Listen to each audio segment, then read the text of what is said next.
皆さん、こんにちは。みーさチャンネル資格ハンター編です。最新の英語ニュースを読み上げますので、英語の試験勉強やスキルアップにご活用ください。U.S. lawmakers visit Kyiv, meet Zelenskyy. May 1st, 2022, 8:40 a.m. VOA News. Ukrainian President Volodymyr Zelenskyy, third from right, and U.S. Speaker of the House Nancy Pelosi, third from left, talk during their meeting in Kyiv, Ukraine, April 30, 2022. The Speaker of the U.S. House of Representatives, Nancy Pelosi, and 4 Democratic congressmen visited Kyiv Saturday and met with Ukrainian President Volodymyr Zelenskyy. Pelosi told Zelenskyy that the visit was intended to thank Ukraine for its fight for freedom and that the U.S. commitment is to be there for Ukraine until the fight is done. With Pelosi were Representatives Adam Schiff of California, Jim McGovern of Massachusetts, Gregory Meeks of New York, and Jason Crow of Colorado. A Russian missile strike on the Odessa airport Saturday damaged the runway, rendering it useless, the Ukrainian military reported. One witness told CNN that she saw at least one combat plane over the southern city. The blasts were heard soon after air raid sirens sounded across the city. See also: Latest developments in Ukraine, May 1st. Russian forces pounded Ukraine's eastern Donbass region Saturday but failed to capture 3 target areas, Ukraine's military said. The target areas were Lyman in Donetsk and Severodonetsk and Popasna in Luhansk, the General Staff of Ukraine's Armed Forces said in its daily update. Not succeeding, the fighting continues, it said. Ukrainian military personnel inspect the site of a missile strike in front of a damaged residential building in Dobropilya, in the Donetsk region, Ukraine, April 30, 2022. Elsewhere, Ukrainian police said they had found the bodies of 3 civilian men in the Bucha district, north of Kyiv. Police said the bodies were in a pit and the victims' hands were bound, their eyes were covered and 2 were gagged. There are traces of torture on the corpses, as well as gunshot wounds to various parts of the body, Kyiv's regional police chief, Andriy Nebitov, said in a statement. The victims were tortured for a long period of time. Bullet wounds were found on the extremities. Finally, each of the men was shot in the ear.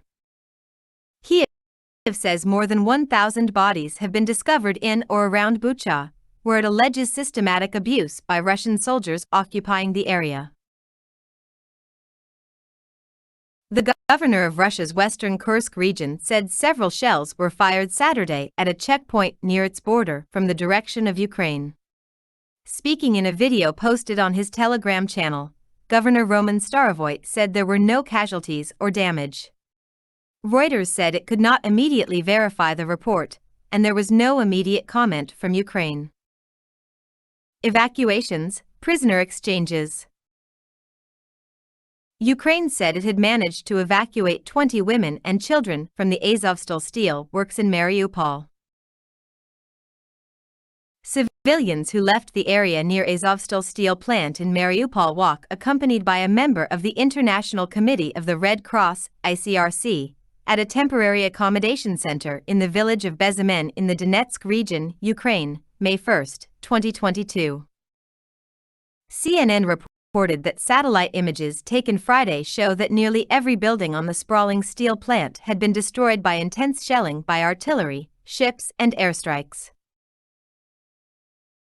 To the north, Ukraine evacuated more people Saturday in the eastern town of Lyman in the fiercely fought-over region of Donetsk, where at least half the residents have fled Russian shelling since the start of the war.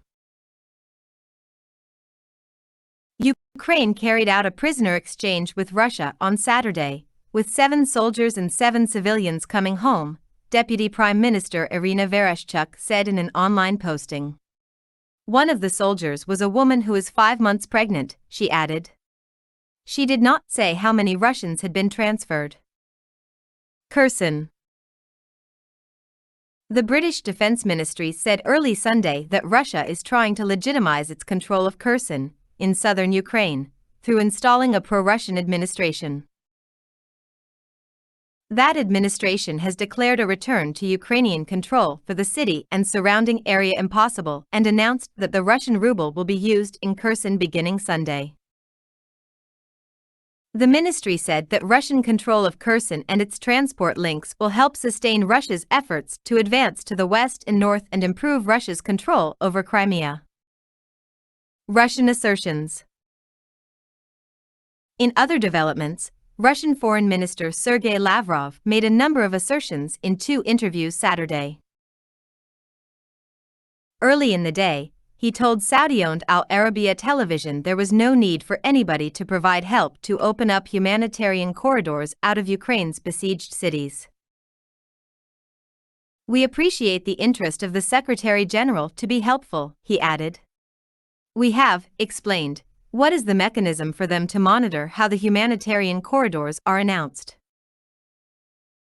He also accused the West of being Russia-phobic and complained that his country never lived a day without being subject to sanctions by the West. So, to believe that this latest wave of sanctions is going to make Russia cry uncle and to beg for being pardoned, those planners are lousy and, of course, they don't know anything about the foreign policy of Russia and they don't know anything about how to deal with Russia. Later, in an interview with China's official Xinhua news agency, Lavrov said the lifting of sanctions imposed on Russia is part of peace talks with Ukraine. At present, the Russian and Ukrainian delegations are actually discussing on a daily basis via video conferencing a draft of a possible treaty, Lavrov said in comments published on the Russian Foreign Ministry's website on Saturday. The talks agenda includes, among other things, the issues of denazification, the recognition of new geopolitical realities, the lifting of sanctions, the status of the Russian language, Lavrov said. But Ukrainian negotiator Mikhailo Podolyak denied this was the case, saying, "The issue of global international sanctions against the Russian Federation is not discussed at all in negotiations." Further, Podolyak added, Lavrov had not attended a single negotiating round and Ukraine did not need lessons in denazification or use of the Russian language from those who had attacked and occupied Ukrainian towns and cities. It is for all our partners, together with Ukraine, to decide what decisions should be taken on sanctions, and when, he said. The Associated Press and Reuters provided some information in this report. 以上で、今回のミーサチャンネルは終了です。最後までご視聴いただきまして、ありがとうございました。よろしければ、高評価とチャンネル登録をよろしくお願いします。